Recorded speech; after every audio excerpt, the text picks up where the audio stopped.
Hello everyone, this is Barry Mix from Mix Studio and the creator of Asteroids. So I'm gonna show you today how to use your gamepad to actually use your menus, 3D menus like this one, which is actually 3D objects, and even the UMG menus. There's this the new thing on Unreal. So I'm gonna start by showing you what I did on my game. Um, So here it is, my game running, and this is the main menu. So I'm using the left stick of Xbox 360 controller. This is actually a wired controller. So I'm just using the left stick. You can actually maybe hear that I'm moving it. So it's just going up and down. If I keep it pressed, it just goes. And if I use an option like let's say play, I press A, and it's gonna start loading the game and it's gonna load my scene. This is still the game is still in progress. This weapon is still testing, so you can see this is pretty huge. But let me just die and find the asteroid so I can die and can show you the other. Alright, so I died, and there's the menu. So again, I'm using the left stick, and I can use that, and I can actually play again, and it goes and loads my scene again. Maybe something is wrong on this menu, but it should be. It should just load the scene. Maybe I'm loading another scene. Haven't changed this menu. So that's the main. That's the gist of it. So let's see. Let's see how we can do this. So let's just go out of that.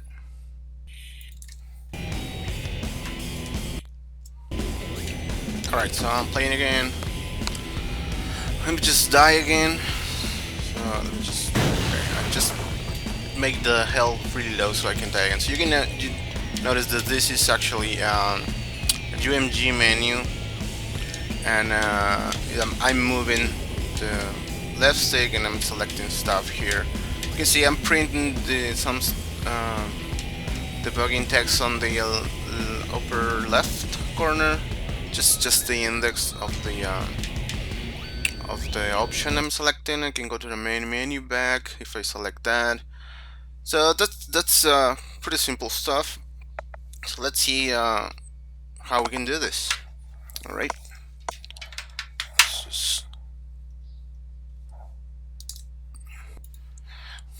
All right. So let me just get this out of the way.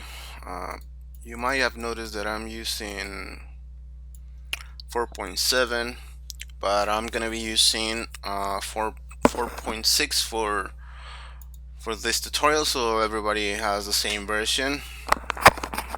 So and I'm using 4.7 because we have a custom build for the studio, and some stuff that we need. But so this is what we're gonna do in 4.6. I already have a map done here, which is just an empty map and a menu and a UMG menu, simple stuff, and I just added this in the level blueprint. Just added and a pulse state showing the cursor, and just making that widget available to the viewport here, adding it to the viewport, and we just have this.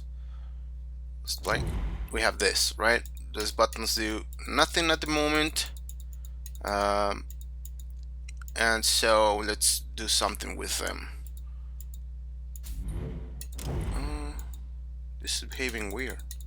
Alright, we're not gonna use the mouse anyway, so maybe the recording software is making something weird, but we are not gonna use the mouse as I said. So the level blueprint, there's nothing to do there. We're gonna go to the widget and open it. This is what I did. It's very simple stuff. You should already know this. There's a bunch of tutorials on this subject from Unreal, on the Unreal YouTube channel. There's a nice series about this that I recommend you see if you haven't. So what we're gonna do is go directly to the graph. We're not even gonna add any actions or bindings here directly. So we're gonna go directly to the graph, and we're gonna start doing our stuff here. So if you think about it, it's very simple to just make like a list of these buttons and then just trigger them. Let's say we're going to do like an index, so it's going to be 0, 1, 2, 3, and 5, 0, 1, 2, 3, and 4, or 1, 2, 3, 4, 5. It doesn't matter what you want to do with that. So I'm going to create a variable which I'm going to call button index, and that's going to hold the value for the button. So I'm just essentially going to be changing this to refer to all the buttons. Is going to be button 0, 1, 2, 3, and 4 for the quit button. And here from the menu, you can actually access the input of the any kind of input, but you can't actually access the ones that you got from the project. If you have something in the input here, right here, input mappings, that doesn't actually show there. Maybe later Epic adds that functionality, but so far I haven't found a way to access that. But it's not a problem actually. So let's just start with the tick event tick. She's gonna just be calculated every time. We need that to just move the button, and it's not gonna be performance. I'm not gonna be concerned about performance with it because we're gonna be already in pause mode or something like that. So you're not gonna be playing while you have the menu, or if you do, maybe you want to do it some other way. So what we want is to get the player controller. Get the player controller so we can access the input. So I'm gonna get the input analog. I'm gonna show you. Let me just say get input. If I can type, you can see there's a bunch of types of inputs you can get here. Keys, motion, mouse, everything. So we're gonna get here the analog stick state, and it says which stick do you want to use. In my case, it's gonna be the left stick, so I'm gonna use the left stick. So I'm gonna just kind of group these guys together like that, and we're gonna use the y-axis. So because we're gonna move up and down, you can use the x stick, x-axis if you need to do that. In this case, we're not gonna use it, so we're gonna do a few things from here. So let's add a sequence, and in the first input, we're gonna add a branch. Sorry, that it's not a branch. If there's type if branch. So we're gonna say if this value is greater than 0.07. So we don't want the change to happen just at the very moment that you move the stick. So it's gonna have like a dead area there. So let's add a greater than. So if this value is gonna spit from 0 to 1, I think. We can print that if we're not, but I'm pretty sure it's 0 to 1. So if this value is gonna be greater than 0.7, so they actually meant to move the stick. There's a dead area there. We're gonna do something here. So what we want to do is get the button index here that we created. It's just gonna not get it actually. I'll drag it here to get a set action, and I'm gonna set this to if I'm going up, yeah, I'm going up. So the positive values are up. If the stick is being held down, it's going to from 0 to -1. So this is gonna be up. So we're going to decrement this value, because if we are here, this is gonna be index 1, and decrement the value by 1, we're gonna go to this.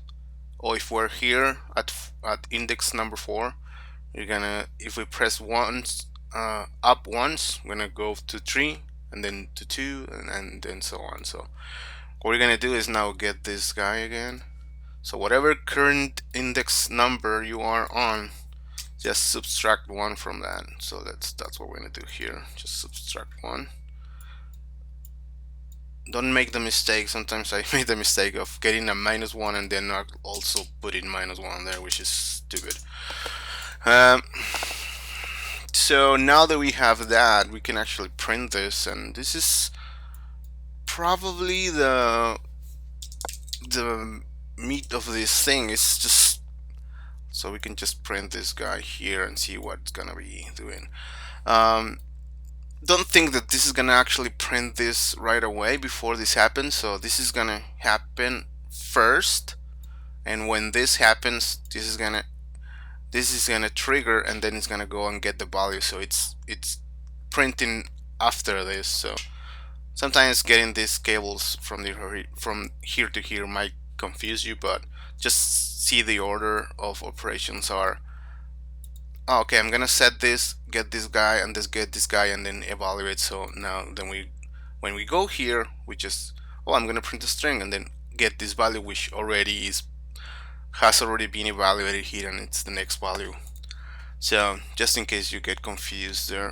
So let's play here, and I'm gonna use the control pad, the gamepad, and go up, and you can see I'm getting a lot of numbers because this is actually evaluating a lot of frames every time. If I keep it pressed, I'm going up and up and up and up, and this is actually not what we want. And also going down does nothing at the moment. So, but we're on the right. We are on the right path. So to first handle that being evaluating every frame, let's just add a delay. Just make it simple. No need to make it hard. And 0.2 it's a good number for that. So we can even add a do once button action here, but it's not necessary. So now if we play, I can just go up, and you can see it's not going as fast, and I'm keeping the stick press up, holding it up. But if you kind of do it like just once at a time, it's just going slower. So, and we're gonna handle that anyway. So let's just close that. So we handled that, and now what we want to do is actually make it not go all the way to that let's see what's the menu again. Just save this. Let's say I'm gonna put it in the middle just for illustrations. 0 1 2. I'm gonna make the default value 2 of this. So let's just put the default value to 2. And now if we go and play, I press once and I'm at 1, press it again and I'm at 0. So just see the corner there. Can this guy make the font larger? No. Alright, so just try to keep an eye on the corner there. It's showing us the or here, showing the value we're using. So it's 1 and then 0. Maybe if I can just make it red, will show better over that blue. So it's 1 and then 0, and if I keep pressing that, I'm gonna go negative, which is something that I don't want. So we're gonna put a condition here, another branch here. Just gonna control that so it doesn't go above 1. So that's gonna be pretty simple to do. Just drag this guy again, control drag it, and we're gonna compare this. If this is greater than 0, I'm just gonna put greater.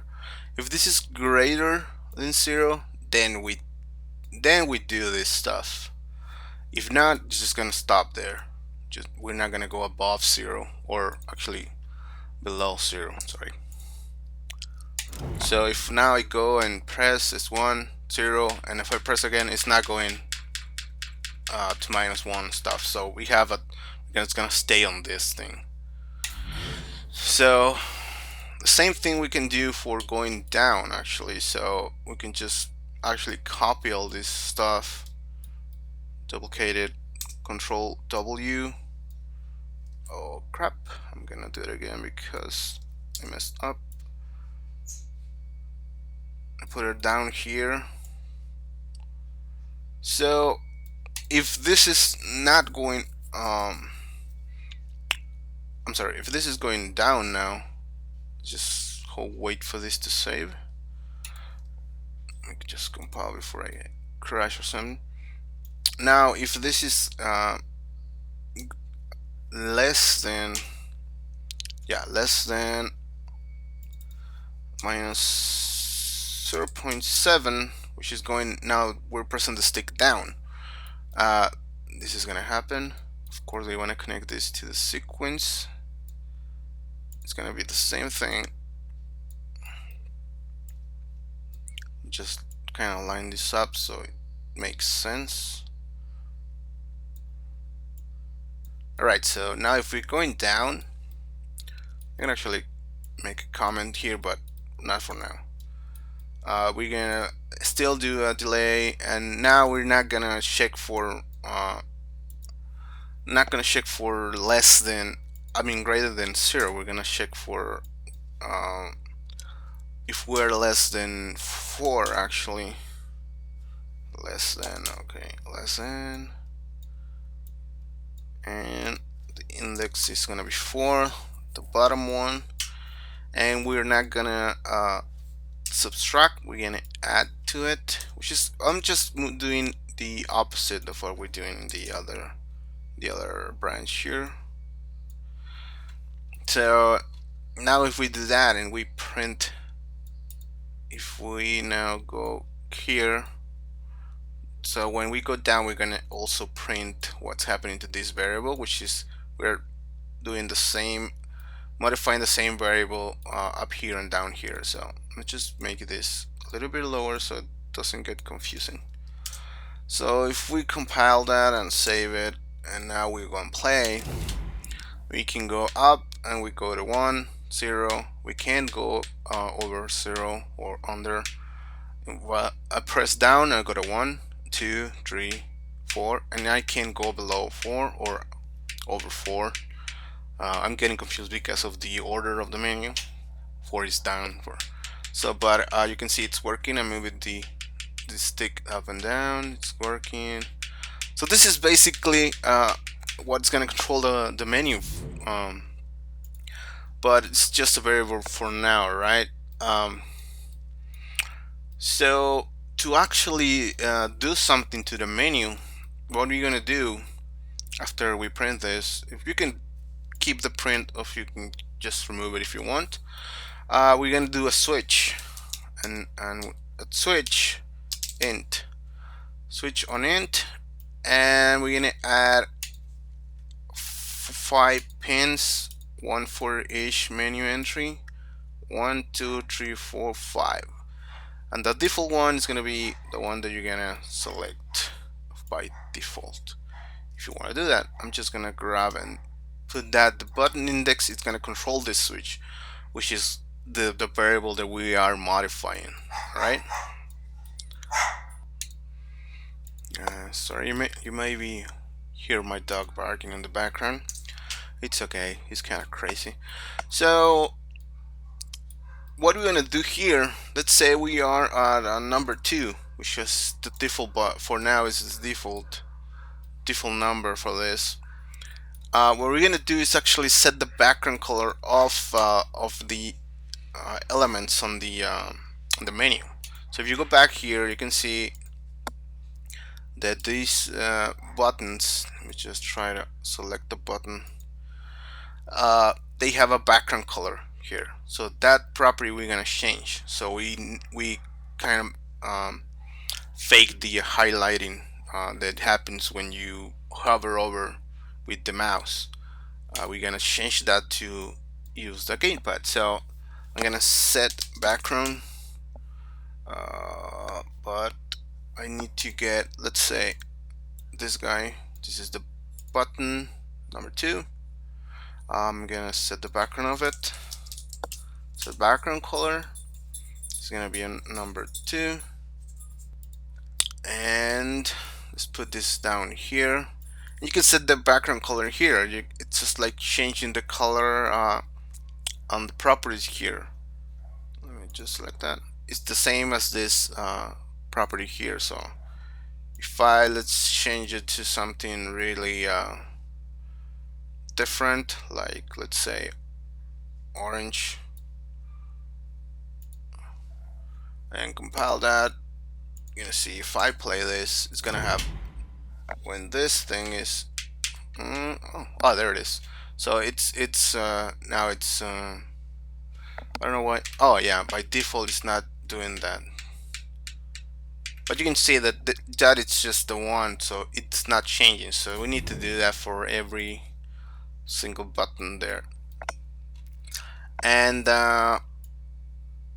so the thing here is just rinse and repeat. So just do the same thing, get button 1, get background color, just duplicate that so we have the same color for each one, and get this as the target, and get this to button, this is button 0, like that. So duplicate this again.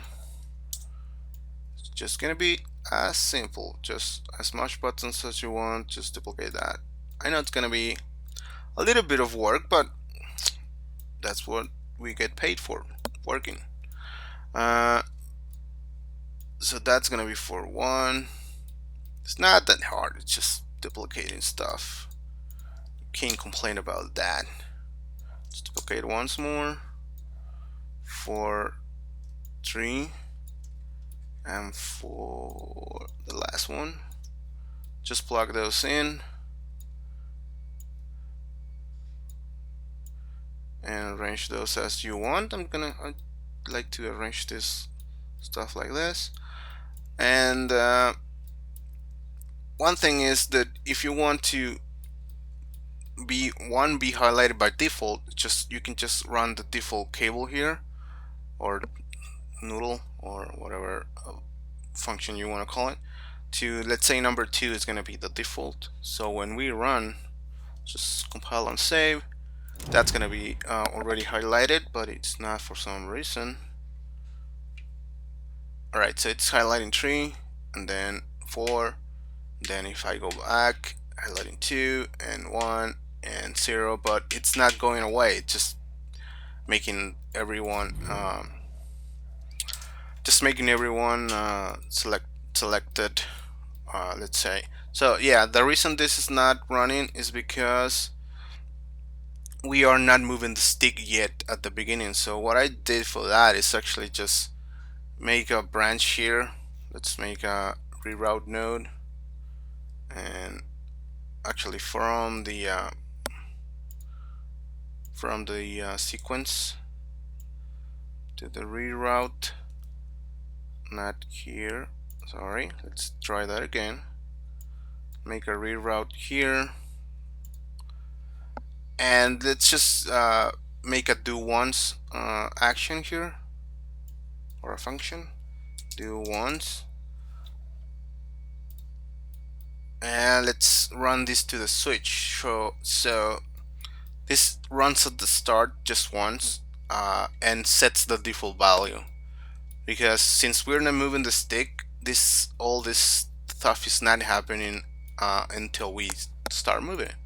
So this is just going at the start, it's gonna run this once and gonna highlight the default value that we have here. So let's just play again, and there we go. Now that's highlighted, but we still have the problem that it's not going away. So what we need to do is just get the value we have here for the actual background color, which is this color here, or you can just drag this and put it here to save it. And we're gonna use that to actually recolor this. We're not actually changing I mean, not going back. I'm gonna actually setting the color again. So let's just set the background color again. Actually, let's just duplicate this. Set the background color again to that color that we saved. Click that one. Okay. But when are we gonna set this color? We're gonna set it when this is not in use. So when we're gonna set it for every other target. So this is gonna get maybe a little bit messy, but it's okay. Just know what you're doing, and it's gonna be great.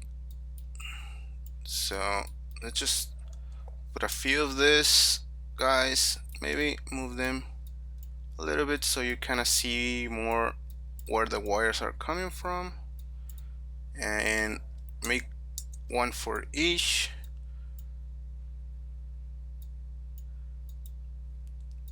And then just plug them in, because if you don't plug them in, they are not gonna work. So what's basically happening here, let me just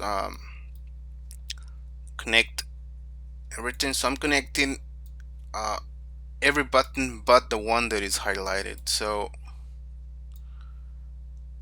maybe you can maybe do this with a toggle or something like that, but it's not that complex to do it like this. I think I just messed up here, so I actually don't want this guy here. So in this one I want everyone but 4. So just be careful which ones you connect. Just close this so we have some more space there. There. And now for this one we want everyone but this one, so let's just connect all these guys. Skipping number 3, not dragging the node. Yeah, it's kind of messy, but it's cool. So I'm not gonna connect that one to this, so skip that one.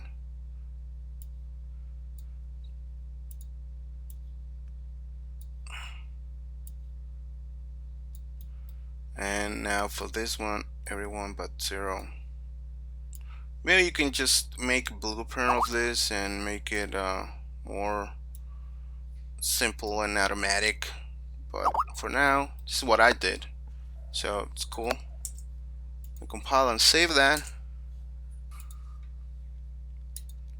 And okay, basically what's happening here is when we select, let's say 0, when we have 0, what's happening is that it's going to for this action and setting button 0 to this color, and it's setting everyone else to this color. So when we change, it's just resetting the color basically. So maybe there's a simpler way. This is how I did it because it's not that hard. So now we play, options is highlighted, we go up and it goes, options turns gray, and resume highlights, and there we go. There's your menu working. Well, not really, because if you can't do anything right now, just moving that, but that's a good start. So now if we want to do something with this, it's very simple actually. So what we're gonna do is just take this thing, that same button index is gonna work for us for the second part, which is, maybe we can just make a comment of this and say this is Gamepad, select button. So this selects the button. We're gonna not make another comment, just select this one and change the color to maybe purple, because I like that for input. And just using the same thing, the same button index, we're gonna trigger an action. So we already know where we are with the button index, so using that we're gonna trigger something. So to trigger something, we're gonna use a button pressed action. I mean a custom action. Let me see. I did something here. Alright, yeah, I'm just looking at the project I did. So I'm gonna add another pin here, and I'm gonna create a custom action here. Let's call this button press. So sorry, I'm just I need to get a custom event. What? That is not happening. Custom add custom event. There we go. Button pressed. So this is gonna be triggered here, and we're gonna trigger it here. Sorry for that. Button press. Alright, so I'm gonna call a function here. Gonna put it here. Just when we press the button, we're gonna trigger this guy. So it's just for organization. We can have a wire from here to here, but it's gonna look cleaner. So we need again the player controller. That's player controller, and we need to get now a key down.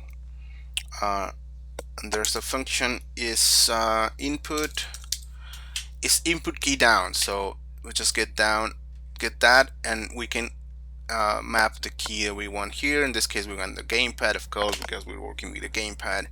And let's say that we want the face buttons are your AB, XY buttons on the Xbox, or the triangle, square, circle, X in the PS4. By the way, this works with any controller. It's similar to this Xbox or PS4 controller, PS3. So let's do the button bottom, which is going to be the A button or X button on the PS4. So we're checking if that button is pressed. So we need a branch then. Need a branch. If that it's happening, so when someone presses a button, we see if that button is the A or the lower button, the main trigger button, I guess it is. Again, we're gonna do a switch on int, and the int we're gonna use, of course, is the button index, because we already know where we are with that button. So now here it's just a matter of adding as much inputs as you have buttons. And in this case, we're not going to use a default because there's no default value here, or if in your case you want to use it. So just for clarity, I'm going to just say that I'm just going to add print strings. You press play, and I'm just going to duplicate this guy and connect it.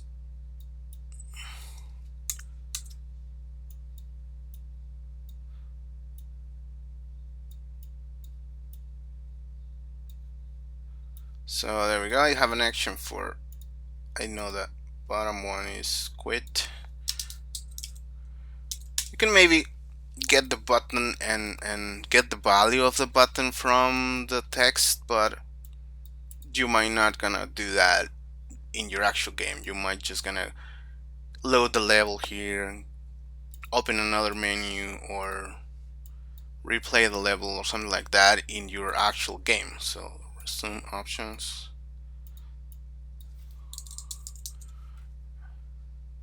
It's gonna be options, and this is gonna be main menu. But you can see you can do whatever you want here. Once you have the button pressed, you can trigger a sound. Of course, you can trigger a sound here too. So you trigger a sound as well here, going up and down, which will be very useful. And now that we have this, we can just, this is actually done. This is, you can say button actions. So you can do whatever you want here once this is done. So you can go and play. Now if I go here and press, you can see I pressed options and resume. I'm pressing resume, play, pressing the button and play, and I'm playing menu. You can add an do once action here if you want. It's not that important sometimes in a game because maybe you can add a do once here so it doesn't print all that stuff, all the stuff every time. So that's it. That's basically it. You can do whatever you want from here. You're controlling your UMG menu with the controller, and if you see, this is not that complex, and once you have it you can just paste it all over the place for the other menus. And it took us like 36 minutes to do this, and me explaining all this stuff, so you can basically do it in less time when you're developing this. And once you do it once, it's just a matter of copying stuff around. And if you want to do something with other buttons, just change this this input here, or this stick here, or the D-pad, or whatever you want to do. It's just very simple to do. You can control your UMG menu with this thing, and it's pretty simple. Alright guys, I hope this is helpful. I did this because I needed to do it. I can't wait for Epic to do stuff for me. Of course, they have other things to do. And this is, as I said, it's very simple to do. I actually took me like an hour to develop this the first time I did it. So there you go. Hope it helped, and I hope you have very exciting projects to put it on. Let me know if it helped you, and if you have any questions, just go away and ask. So thank you.